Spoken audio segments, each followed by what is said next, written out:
What's up, everyone? Happy Friday. Today we'll be doing a special episode for our 3-year anniversary. I cloned myself. That's right, I cloned myself and I will be interviewing myself. Fletcher, my man, congrats, Trey. Thank you.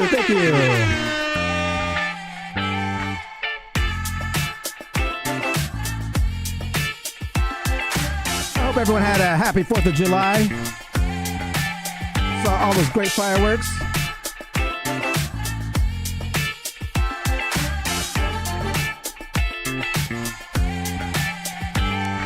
I'll be going over, a few things. About the podcast, how I got started,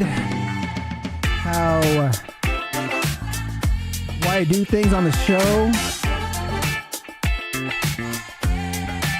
Be sure to get your questions ready. Ask me anything about podcasting, video shows, enterprise SEO, whatever you want. I got you towards the end of the show. But for now, let me know where you're watching from. Be sure to say hi in the live chat.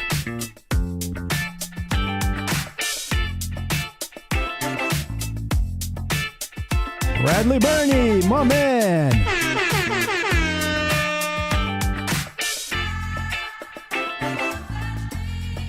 It's party time, Randy Rhodey. If you guys are just tuning in, be sure to check out Randy's episode about 2 episodes ago. It's all about press releases. And the episode after that is by Terry Samuels, and he talks about different strategies you can do with Randy's press releases. Stefan, my man, happy Friday. You've been here since day 1, my man. Thank you so much.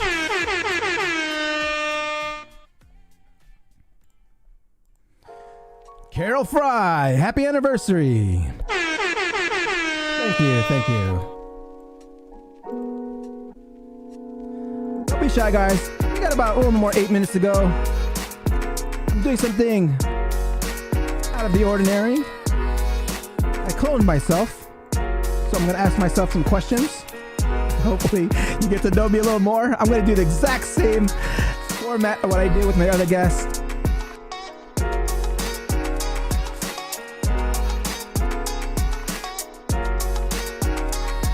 And then after we can talk, I'll go through all the questions you probably asked in the live chat. So be sure to get them ready. Ask me anything.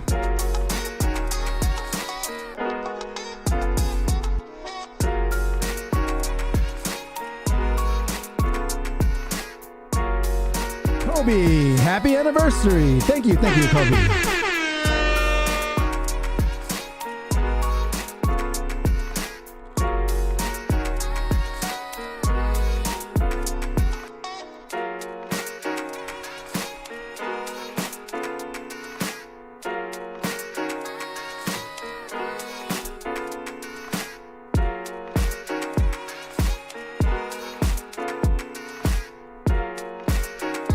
Yasmin Haas, hi from Seattle.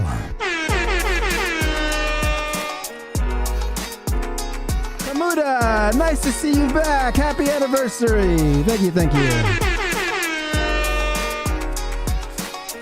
On the AMA, where can I get some awesome intro video you made for my appearance? Ooh. Randy, I got you, my man. Hobby, he's been here since day 1. Hobby, my man. Happy anniversary. Lovely. Love to see all those that have been coming back every week. Some that I haven't seen in a while but are still here today. Thank you so much for coming by. Today we'll be talking about content creation, how I got this podcast started, things I do, why I do them. And then we'll also do an AMA.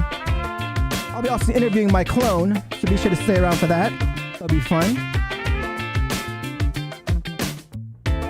Something I've never attempted to do, but hey, when you become a content creator, you get creative.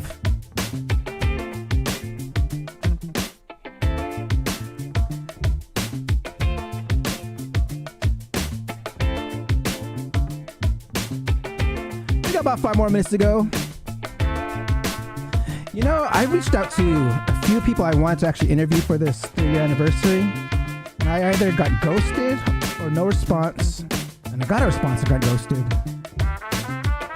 And I was like, you know what? I'm just going to interview myself. So, I still even haven't heard any from any of them, but all good in the hood. Happy Friday, y'all.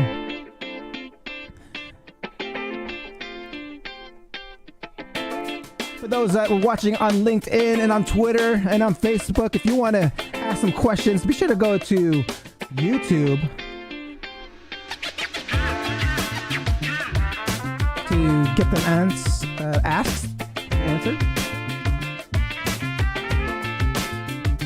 I don't have the technology to bring them in, or I just haven't figured that out yet. I'm using Restream, which I can talk about a little more. I can show you even the back end of my production here, so y'all can see it later on after the show, or like during the Ask Me Anything. Show 150 should be a big deal. What episode is this one? This one is I think this is 149 or something. But 150 is booked.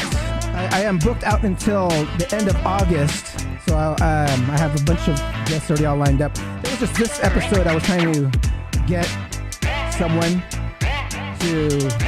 Yeah, I was trying to get a few people to become a guest. But I got no answer. All good. Nico, well, man, happy to see you here. Happy anniversary.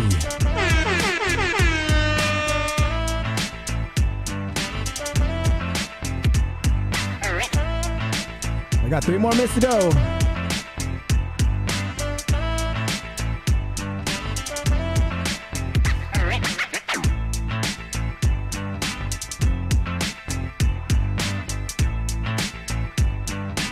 Today's topics, we'll be talking about this video show, how it got started, how I was inspired to do it. Probably share some pre-show rituals, things I do before I actually go live every Friday.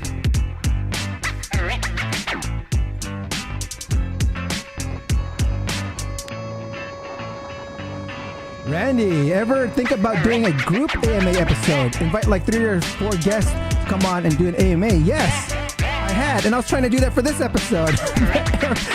Everyone flaked out. So, hopefully that'll come one of these days. Hi, Paul. Here's the first question. How do you pick your guests for your show? All right, I'm going to go ahead and answer that later on. Make sure I'll pull that up. I just want to make sure I have some questions to answer after my interview so we can keep on going. I don't know if I can last the whole 1 hour by myself, but we'll see. We'll see. For those just started tuning in, today is my 3-year anniversary episode. I'm going to be going over the show segments and interviewing my clone and then doing an AMA at the very end. So we got like about 1.5 minutes to go. And I'm not waiting on anyone else. Oh yeah, Randy, my man.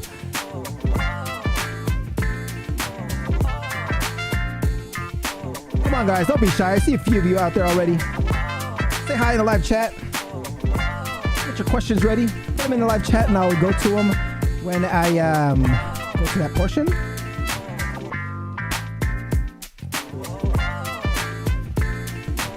All right, guys. We got less than 1 minute to go, so I'm going to go ahead and start lowering down. Bradley Burney, are you reading news today? Yes, this is going to be a complete show. It's going to be a whole complete show. And it'll be a sports talk. Walter, my man, is that you? Is that you? Yeah, today's going to be a regular show, guys. Interview and all. Interviewing my clone. Alright guys, so I'm gonna go ahead and start lowering down this music and getting things ready here. Be prepared.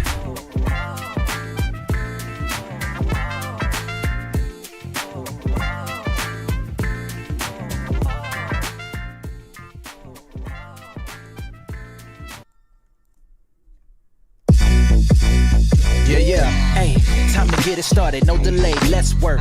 Wanna see you be an SEO expert. Paul Andre de Vera, steady dropping knowledge. Over 15 years in the game, so he knows all about it. Master the art of SEO, you will be amazed. Time to get your brand off page to on page. Dropping knowledge, legendary for sure. Whether you're just getting started or self-employed entrepreneur. Yeah, let's go. Subscribe to the SEO video show. Hey!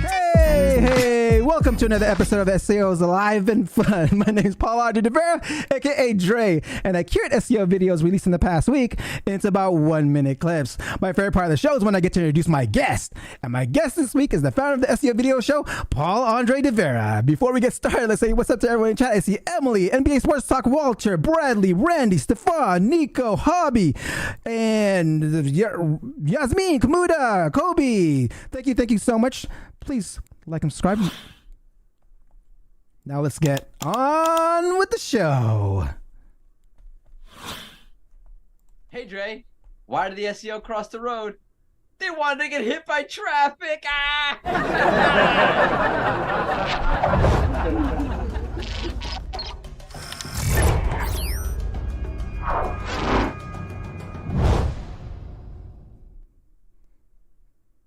John Muller published a video sharing the latest in Google's Search Console this past week. Let's check this one out. First, we launched an update to the Rich Results test that allows code editing. It makes trying out fixes to your markup much easier and faster. Then, Search Console Insights now also supports users without Google Analytics. This makes it easier for you or for your clients to check out how their site is doing in Google Search. Next, the video indexing report was updated to include finer-grained information on video indexing issues that can be resolved. And then, if that wasn't enough, we just finished up another season of Search Console training on our YouTube channel. If you've ever wondered about traffic drops, there's a video waiting for you there. Fun fact, Google Sitemaps was a tool that evolved into Search Console. We still support sitemaps there, of course. If there's one tool I use most as an SEO, it's Google Search Console. I mean, identifying high impression keywords and striking distance is a metric I always look for when creating a quick win strategy for any client or company I work for. What is Google Perspectives? Tim Cameron Kitchen shares his insights. Let's check this one out. Now, the reason why this whole perspectives thing is so important is because Google is going to be moving some of these perspective results into the main organic search results. So even if people aren't clicking the perspectives filter, they're still going to be seeing perspectives results in the regular search results. So this is something that marketers can't ignore. So what do you do about this? Well, I think the first thing you need to do is identify whether the perspectives results are relevant for the searches that you're targeting. If you're B2C or e-commerce, I think almost definitely perspectives are going to be a strong component of your marketing, because these are the sorts of things where consumers are going to be checking out perspectives, and you want to make sure that it's your products or services that they're finding. Next thing you want to do is have a look at the channels and the content on those channels that is ranking in perspectives. One thing we don't know yet is whether the results that are showing up in the perspectives filter are the same every time and for people around the world. I'm getting the same results each time I refresh some of these searches, but we don't know if that's the common experience. And then of course, we're going to want to get our products and services featured in these Reddit threads, in these Quora answers, by the sort of YouTubers and content creators that are consistently getting their content ranked in perspectives. I've always advocated for establishing authority on Reddit and Quora, and it's nice to see Google's tapping into these platforms. I mean, I used Quora a lot when I started the SEO video show to help grow my first few hundred subscribers by answering SEO questions in video format and then posting them on Quora. Okay, how to create an effective B2B SEO content strategy. Let's check this one out. We have a lot of playbooks in order to get to know a client's industry. Listen to sales calls, see what the contact form submissions say, get recordings of other proposals that happen for the company, get all the sales collateral, ask how they onboard people at their company. If you're in-house, obviously it's how you onboard people at your company. Walk them through the demo, get a demo walkthrough, watch a demo walkthrough, get the questions that the customer asks and learn how they ask in these onboarding areas will allow you to do that audience research we talked about up front to be the most successful and allow you. Everything Ross mentions is something I personally do when I'm working with a new client or company. I mean, I've used Gong calls and transcripts to really identify those keywords that are mentioned on like closed won deals, which helps me really curate the type of content that converts. So, why is multilingual content optimization very important? Let's check this one out from Calling Mondays. And also, we need to target markets separately because we cannot use a rinse and repeat approach, because the same message doesn't necessarily need to resonate with just any audience. So we need to tailor that content to each market. We need to make sure that we understand the culture, that we use the right terms. We cannot just take a keyword research we did for the US market and reuse it with the UK market. There are so many aspects, like not necessarily speaking of keywords, but units of measure, currency, so many things that we have to adapt when starting our strategy with a new market. So yeah, we need to prioritize localization and cultural awareness to create meaningful experiences with that target market. It's going to sound artificial. It's not going to connect with the user. Being a global SEO myself, I can vouch for that. It's not about translating keywords directly, but localization of keywords and understanding the regional business priorities. I mean, certain keywords may culturally be different in countries like France and Germany. I mean, now we are at my favorite part of the show. Please ask questions and I will address them in the order that they were received. But before we get started, here's a word from our sponsor. Ever wondered how to get your brand noticed? I found the answer with Magic PR. Thanks to Magic PR, my brand now reaches over 300 plus premium news and media outlets. I've seen my news on AP, Bloomberg, Yahoo News, and many more. And it's not just about visibility. With Magic PR's unique SEO process, I've noticed incredible boost in traffic to my site and improved local and organic rankings. From crafting the perfect press release to building a powerful SEO campaign, Magic PR is always there for me. Want to experience the magic of PR? Try Magic PR just like I did. Watch your business reach new heights. Dre has been creating websites since 1997. He began his SEO career over 17 years ago and focused on enterprise SEO over the past decade, working at SAP and Workday. He's ranked for very number one competitive keywords like streetwear, San Francisco parties, and thousands more. He's been featured on the SEO in 2022 and 2023 book by Majestic. He's won Best International SEO from Bright Edge. He's a speaker and featured on multiple shows on podcasts, including Search Engine Journal, Edge of the Web, Wix, and more. He is the founder of Dre.ai and the SEO video shows. Please welcome your host and guest, Dre Vera.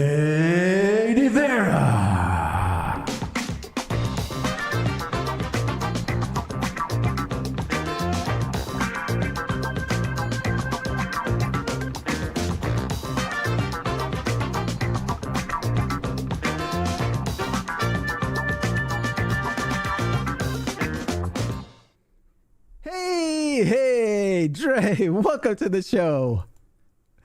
Thank you. Glad to be on. All right, everybody, let's get a round of applause.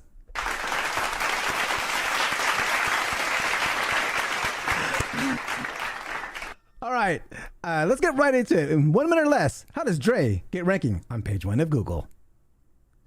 I approach ranking on page 1 from 3 different angles, depending on the circumstances. Firstly, with established websites, I initiate a quick win audit where I identify striking distance keywords with high impressions via Google Search Console. Following this, I optimize the site's content using Page Optimizer Pro and Quora and integrating schema, adding internal links, and sometimes distributing a press release. For brand new websites, I utilize the keyword golden ratio method to pinpoint ideal keywords to target. I mean, after that, it's a matter of repeating the optimization process that I perform with established websites.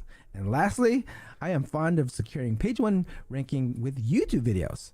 This is more important than ever with the new SGE and perspective feature. Again, this can be achieved through well-optimized YouTube video pages and scripts using Page Optimizer Pro and Quora. Love it. Okay, hold on. Let's rewind this real quick. Take us way back in time. When did Dre first get started in SEO? My love for technology blossomed early. By 1997, I had already started building websites while I was still in high school. After college, I graduated with a Bachelor's of Arts degree in multimedia design and photography.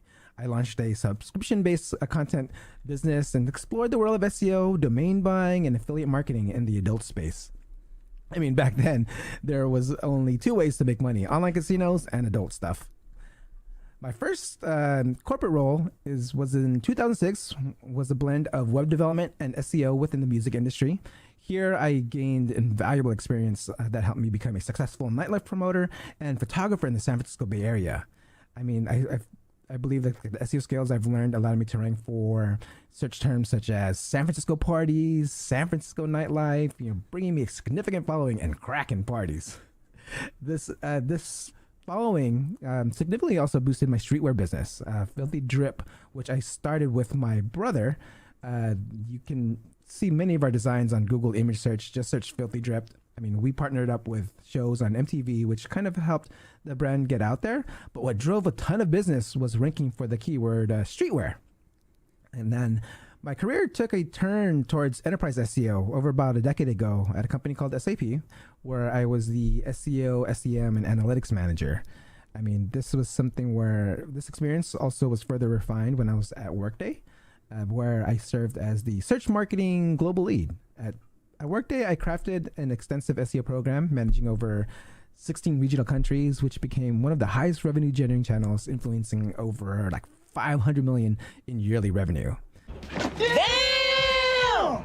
I mean, now I've transitioned to SEO consultancy role and host of the SEO video show. Love it, love it. Okay, so what actually sparked your interest in SEO? Well, the competitive nature and the gamification of SEO generally appealed to me. I mean, I perceive page one as like the leaderboard and aim to win the game consistently.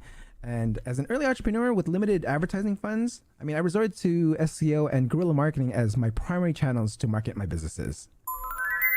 Love that, love that. Okay, so how did you learn SEO and like what were your resources?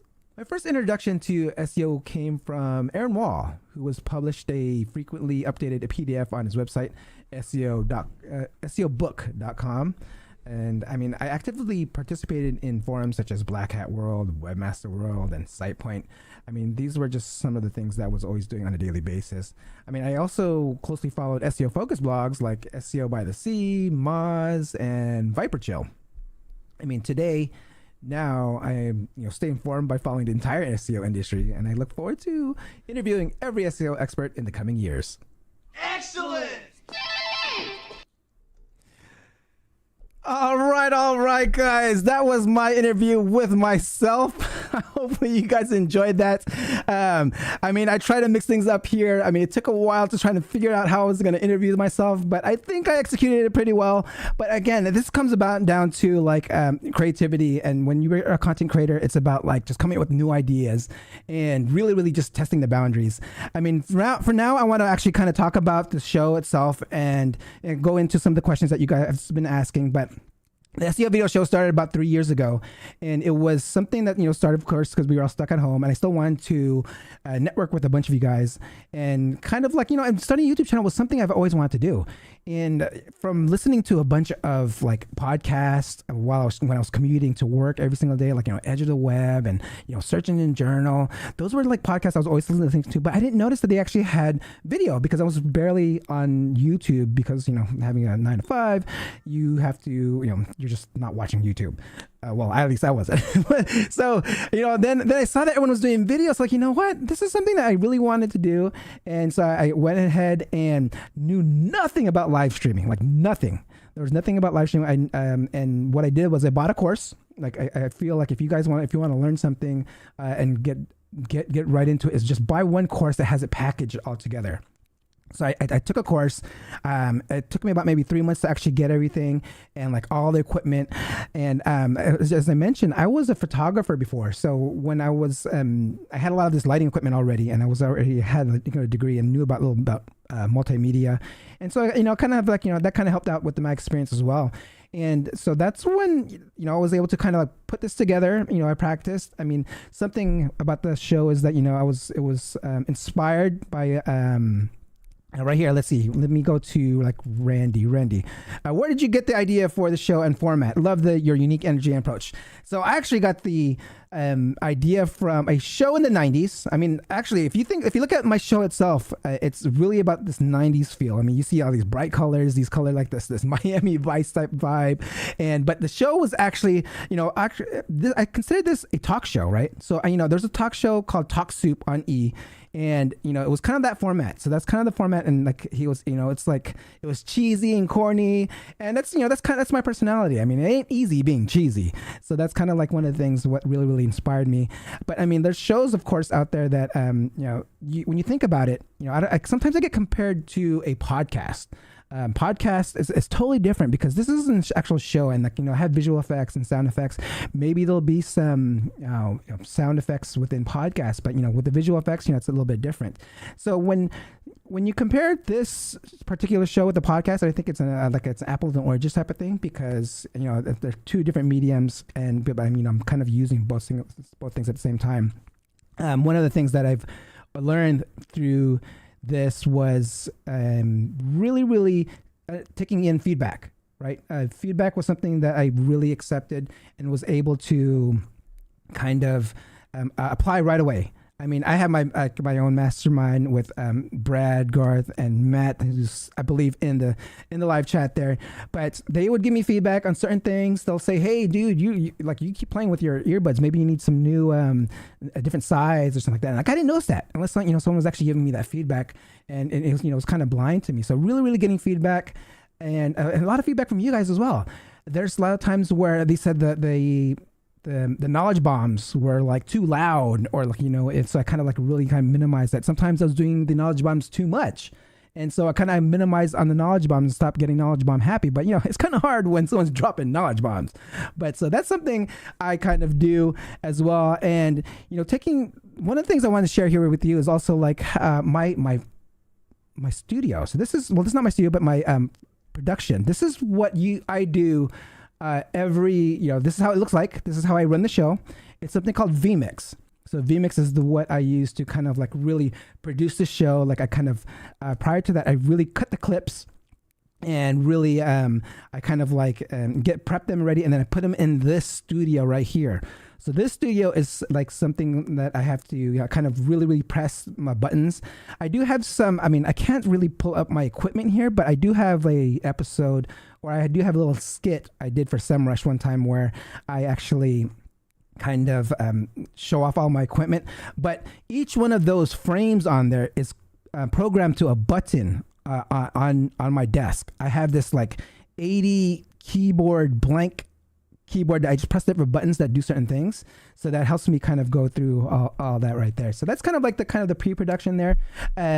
Pre-rituals. This is something that I feel like, if you guys are going to do live, you need to make sure you have your water and your throat will get dry. So I use something called vocal ease. I don't know if you can see that right there. Let me see. There you go.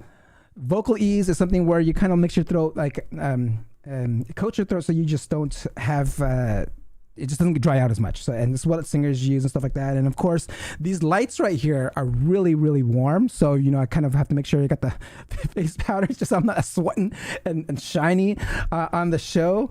And of course, I've practiced, sometimes doing the show is the first time me talking. So you need to really, really warm up your voice. So I'll do exercises the whole wee, ah, wee, ah. So these are different breathing exercises and kind of warming up your voice. So that's some stuff I do right before each of the show here. And again, thank you guys. This is the 3-year anniversary. If you have any more questions about this podcast, I would love to share them. And let's break down the show itself. So in the very, very beginning, I have a introduction, like a countdown. And the countdowns there, I believe it or not, my countdown I think was 30 minutes before, but I realized that was a little it was a little long. But there's a reason for this countdown. The countdown is for getting that alert out for Google to kind of let people know that I'm going live. And I figured out if I do it 10 minutes, I get enough time to kind of go in. And it's also a time for me to connect with you guys, right? And this is the time where I can really, really kind of talk to you, because throughout the show, it's only about you asking questions for the guest, and it's all about the guest. Again, with the show, it's all about creating great content. It's all about entertainment, education and engaging, right? So you really, really want to hit those three things when you're creating content. And at the same time, I'm trying to do that live, and that's when I really, really want to, make sure I connect with you guys and engage with you guys in the very, very beginning. And one of the things I used to do to also promote the show in the very beginning was hold contests, like little games in the very beginning. I don't know if I'm sure if you know there's remember that, but what it can get costly, because I mean, yes, that was coming out of my own pocket. Like I was buying subscriptions, I was buying books, I was like really doing a lot of giveaways, and it kind of worked, I guess. But there's only I don't see like more than half of those people that used to just come in for the free gifts. So I mean, it was a gimmick. I got them, at least they knew about the show. But so I feel like word of mouth and really you just expand with your network, and it can really, really get your show out there if you want to start your own show or your own channel. When I mean networks, I'm talking about like different Slack groups, Skype groups. I mean, I'm in a Slack group called Mostly Marketing by Liam, and so be sure to check that out. You can search it on LinkedIn to get access to that. But the other Skype groups I'm in, it's the super secret SEO chat. That one was good, and the Quora Slack group is our Skype group is also good. And I mean, even Digitaleer has his own. I think it's Hustlers. I can't remember what it was, but I'm also in a bunch of other Slack groups, like, Robbie's, Clint's, and there's like a Eric Sue's. So be sure to join these Slack groups and like really, really engage in the community. And so when you launch something, you can really like explode. Like, I mean, they'll come out to you. Like right now, right here, I've we have a few of you guys on here. I kind of went out to the groups and kind of like say, hey, I'm doing my 3-year anniversary. Hope to see you guys come by. And, some of you are here, and hopefully that, that's like you get that support from the community by just doing that. So that's kind of like, one of the things I do to help promote this show. So let's go on to the second part of the show. There's a joke, or I have my intro song. So when you want to put something like really, really that stands out there, I actually have my intro song, right? This is something different from other shows. I put the extra effort to create this intro, and actually went on Fiverr. It was Fiverr. I went on Fiverr, found someone to like write a rap and rap it. And so when I was able to kind of do an intro and outro with them, and which made total sense. I mean, it just matches my personality. I love hip hop, and especially 90s hip hop. And so I wanted to make sure like the vibe was like, that 90s beat. And so that's something that, I did this there. So if you want some resources, check out Upwork. And also my songs, when the countdown, those songs are all original songs, again from Fiverr. I told the beat producer to kind of make songs that has that really old school funk with like 90s hip hop kind of vibe. So that's kind of like where that comes from there. And as for the news portion, I kind of really niched down on that, because there was other SEO shows out there. Like Clint was already doing articles, and so I didn't want you want to reach, you want to like separate yourself and make sure you're not just copying anyone out there. So like, okay, let me see what I can do on a different scale. It's like, what, I'll pick the top or like the latest videos on YouTube, and then kind of cut those up. So that was kind of like my strategy of why I do the news in the very beginning. And at that moment, if you think about it, I'll never run out of content. The way it's formatted, like a listicle, when you keep on doing lists, if no one's producing content on YouTube, that's when I'll run out of content. So like, kind of really, really keeping the same format will help you just like not worry about what type of content you'll make for the next week. And then of course, my guests. I know that I saw a question here that came in about my guest. Let me see if I can find it here. Stefan asks, hi, Paul. Here's a first question. How do you pick guests for your show? So I've actually really, really picked guests by people I want to learn from. I don't have like a submit form or like, become a guest here on the show. It's because it's like, I really want to, I mean, this may be selfish, but I want to like really pick the brains of people that I want to like really learn from, or even want to get a chance to talk to. I mean, there's sometimes like, like I would probably never had a chance to talk to any of them. Maybe they don't have a show that I can go on and go live and kind of like ask them questions. But, by reaching out to them and being able to take about an hour of their time is something I feel very, very important. Some of these guys will charge like, $500 an hour for, their time to share their knowledge. So when people are dropping these knowledge bombs, guys, be alert, because these guests sometimes will charge an arm and leg for consulting. So be like, they're here for you. I was able to get them on for about at least an hour of their time to kind of answer all the questions that they specialize in. So that's kind of like one of the things I do on the guest side. And actually, like going after guests, this can be like a second part of your question there, Stefan, because like sometimes I do go out to them and I get denied, right? Or you don't get a response. So this is where you can't take like no's and denials to heart. Hey, everyone has a certain schedule, whatever it is, but as long as they kind of give you the reason, like, hey, if you get a response, I'd rather actually get a response no than like a no answer. But one of my pet peeves is when I get a no, I don't do podcasts, and then I see them on another podcast. Come on, man. So that's something that kind of makes me a little bit butthurt. But other than that, it's really, really just going out there, asking them some strategies on how to get some guests. You can comment on them publicly, and you engage with them so they kind of know who you are on like whether it's Facebook, LinkedIn, or Twitter, so they kind of see your name that's familiar. So be sure to do that. Again, on your network, my first 10 people, I had Ted, Kyle, Clint, and all these people that I've already within my community that I was able to reach out to, that I kind of like kind of had a good understanding that they'll possibly say yes. And for those, another way is to see if other SEOs are doing other interviews on other channels. Like I thought like the late Bill Slawski, like I thought I was going to get denied or not even hear from Bill.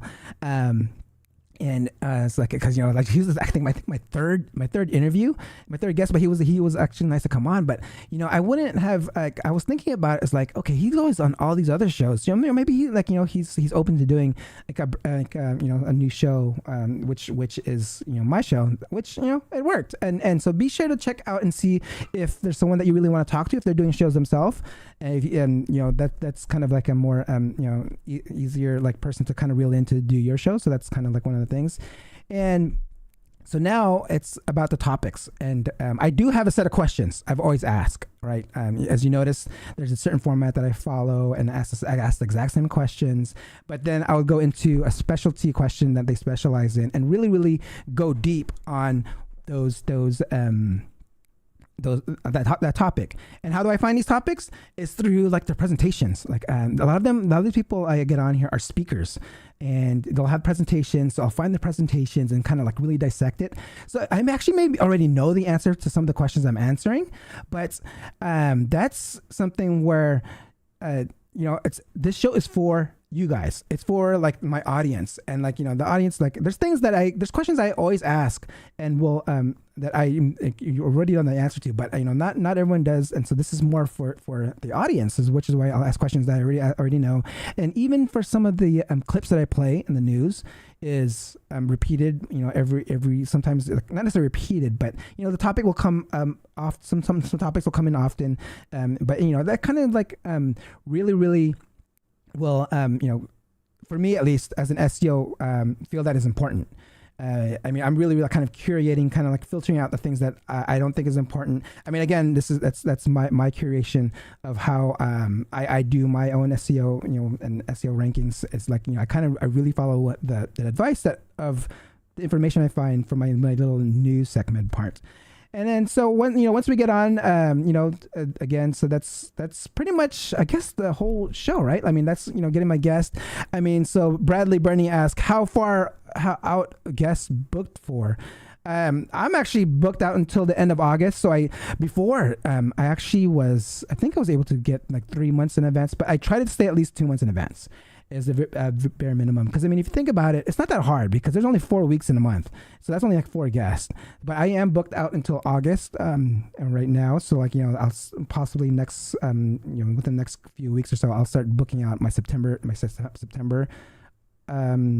guest. So that's one of those things. So let me go ahead and see what else we have questions here. If you have any questions, be sure to ask them in the live chat and I will get to them. Let me see here. Let's get to another question. From Walter. Walter asks, with more YouTubers using AI tools to make videos, do you believe depending too much on AI tools can hinder a person's learning curve on mastering keyword research? I mean, when it comes to AI tools, I mean, it's not about like, when people say AI is going to, take over our jobs, it's going to be the people that understand AI that are going to take your jobs. Because it's so you be sure as a marketer, as a whether it's a content a content creator, being able to like utilize these tools to your advantage will give you the edge, right? So it's like make sure that you really kind of get into that. And when it comes to like why work, I would rather work smarter than harder. Like when learning something, like let's say now, before I was writing schema by hand and now I just say, hey, ChatGPT, write the schema for me, and then it'll write it. I mean, it makes things so much faster. So, Walter, I mean, I feel that just understanding AI is going to be its own learning curve in itself, and being able to use it to your advantage will help you become a better YouTuber and content creator. And that's what I do. I mean, I've started using like even more. I clone myself here, but for reals. I mean, again, it's about really utilizing AI and adding that human touch to it. There's one tip that I gave to when I was interviewed at Wix on their podcast, is that you can really have your content with your own personal brand voice, your personal voice. You just prompt it and say, hey, these are the words I use when I talk, like awesome, fabulous, love it.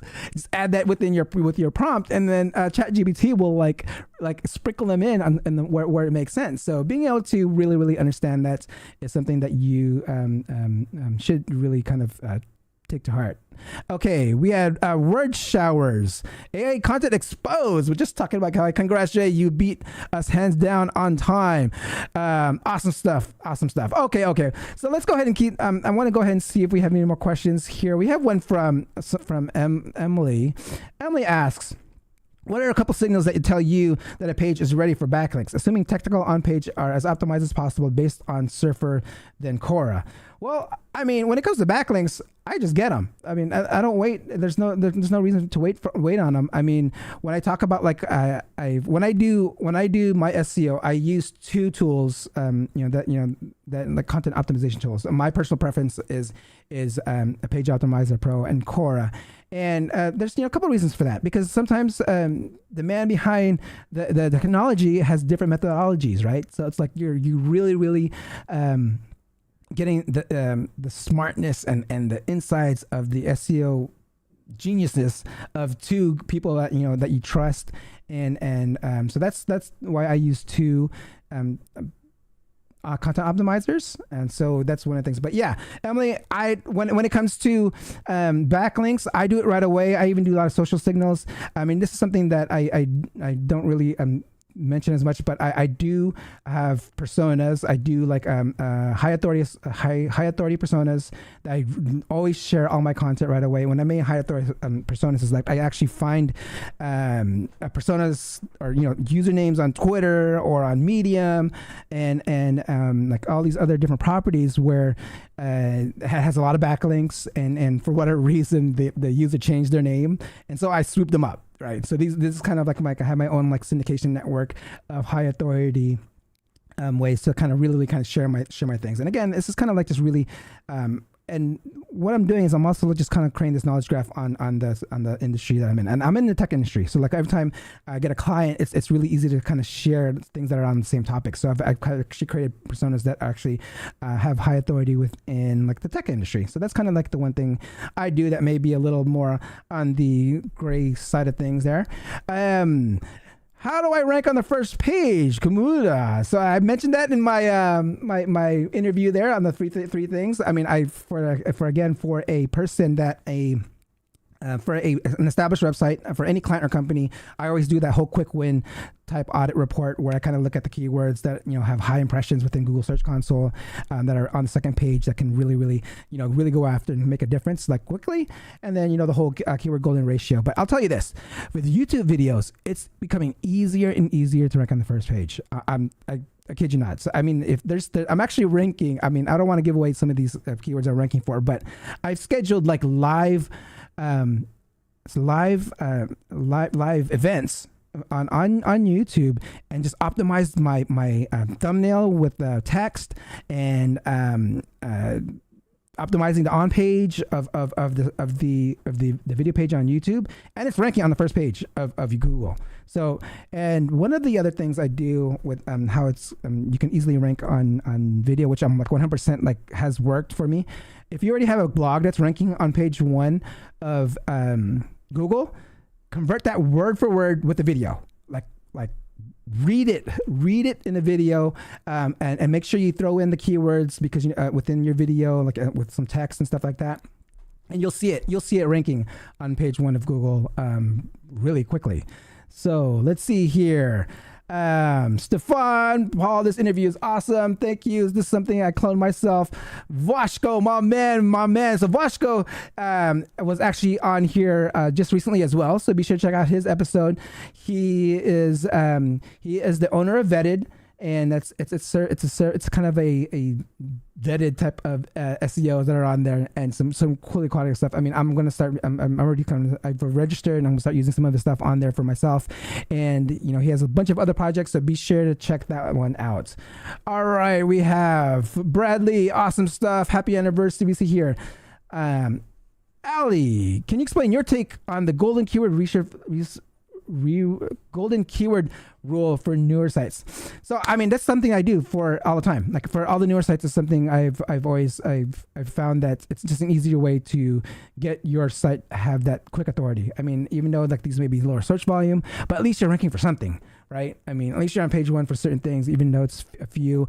I know Kyle Roof shared this one article where it's all about the actual like quality of your site, of like like you go after keywords. If your site is bringing in 100 clicks a day organically, go after 100 volume keywords, stuff like that. I mean, it's broken down really nice in this one article. I mean, I'll share it with you, but for me, the keyword golden ratio is kind of like is kind of my go-to for newer sites.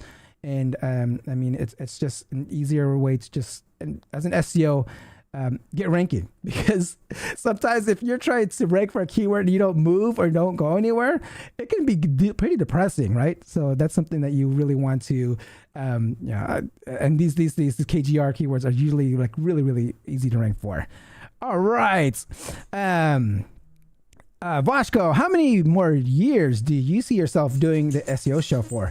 Hey, check this out. So this is something I see myself doing for a very, very long time. I mean, I have so much fun doing this.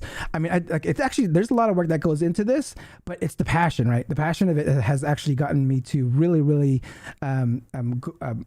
work on it every week. I mean, this is something that, if it's something where I would even, if a job said I can't have it, I would seriously debate something there.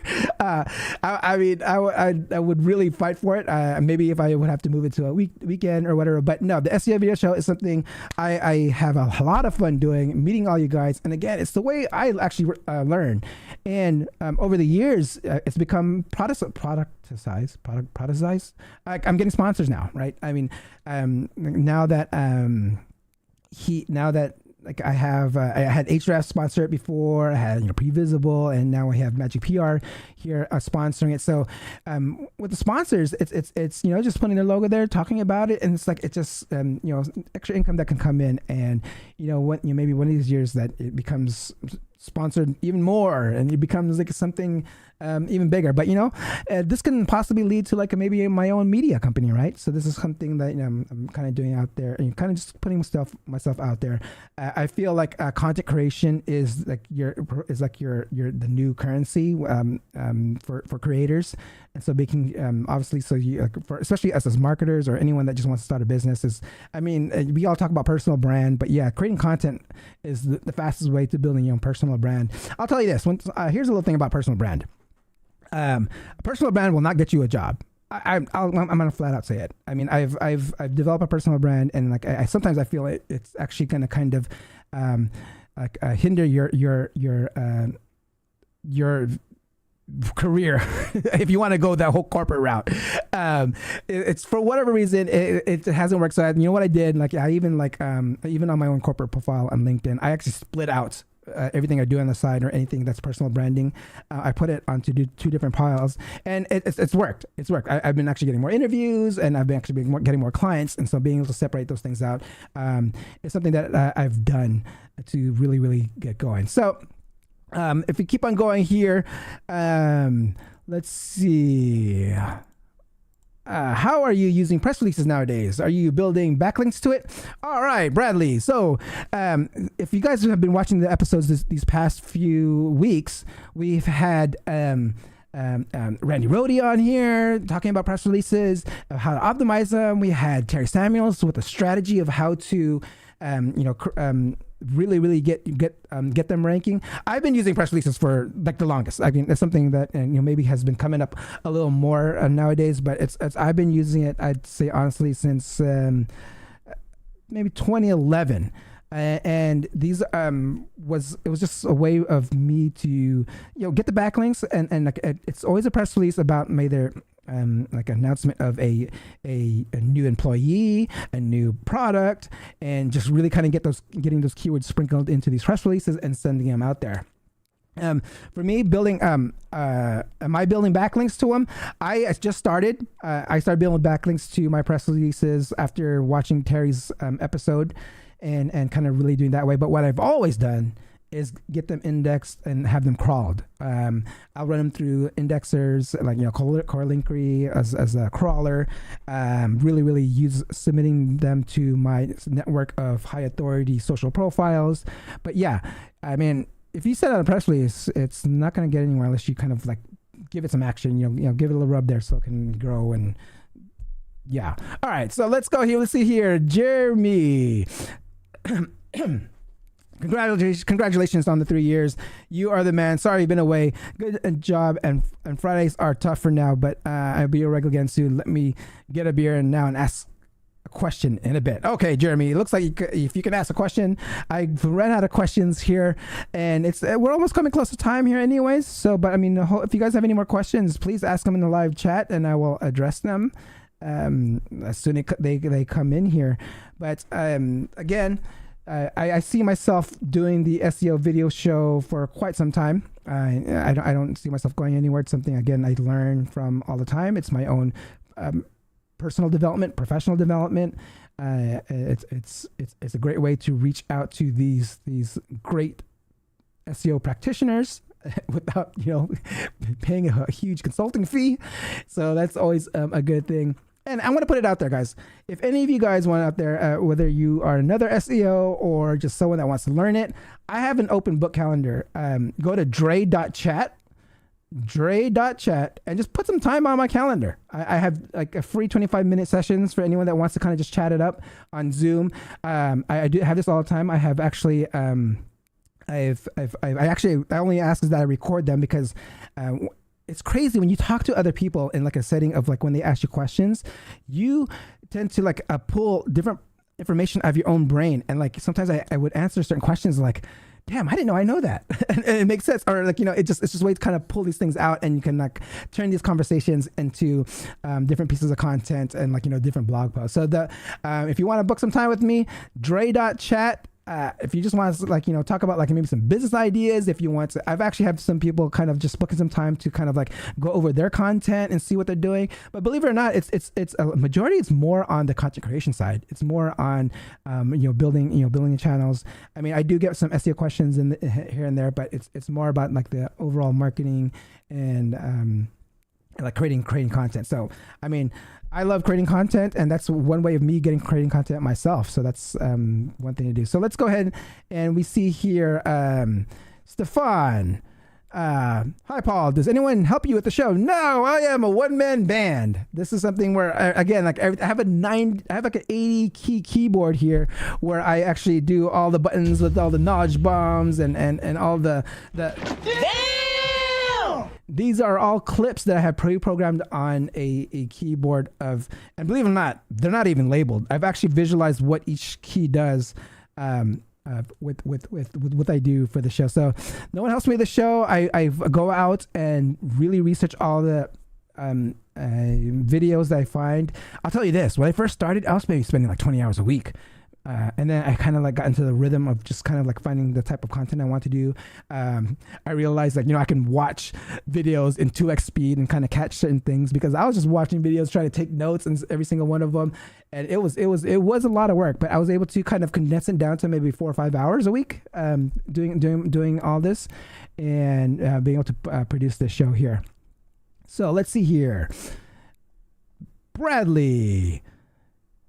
How are you using ChatGPT? Do you have processes set up? ChatGPT is more, I use it for a lot of my optimizations for like certain, like condensing. Like I know I talked about this once where it's like, I'll have, if I just need something in a certain character count, I would throw into ChatGPT to like kind of, hey, can condense this to like 300 characters. So it's really more about like productivity tasks and really kind of do things. Nothing really on optimization. Again, if I want to kind of create content with my voice, I kind of have my personal language and words that I would use within a prompt. But when it comes to ChatGPT, it's really just kind of that being more productivity. And then something that's not SEO related, I use it to help me pass my real estate course. So that's one of the things I was able to use ChatGPT for.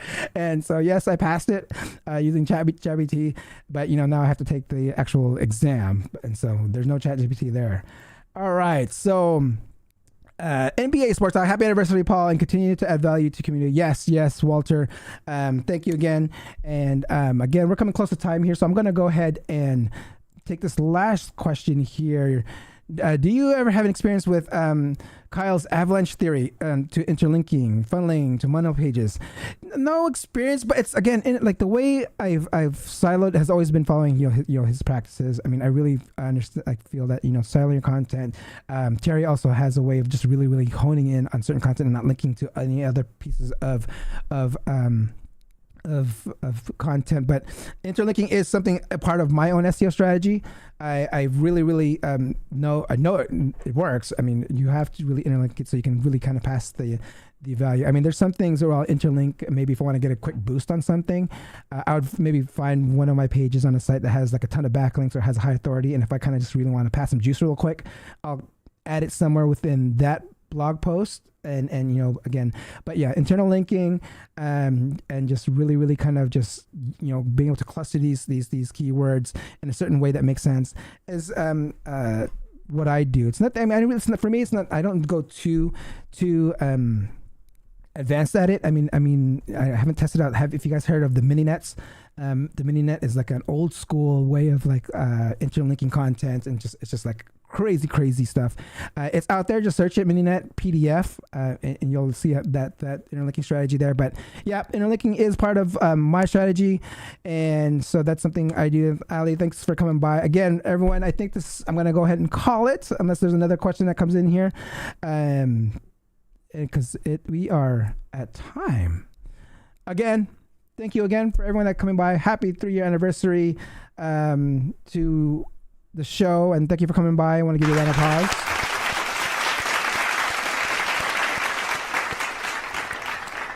So, I will see you next week. Peace out. Thank you for watching. Hope you come back next week. Make sure to subscribe. You don't want to miss a thing. Hope you learn something new, cause the vibe is incredible. From the special SEO professionals, SEO video show, let's work. Want to see you be an SEO expert. Paul Andre de Vera helping you step it up. No delay right now, time to level up. Hey, thank you so much for watching. Make sure to subscribe. Woo!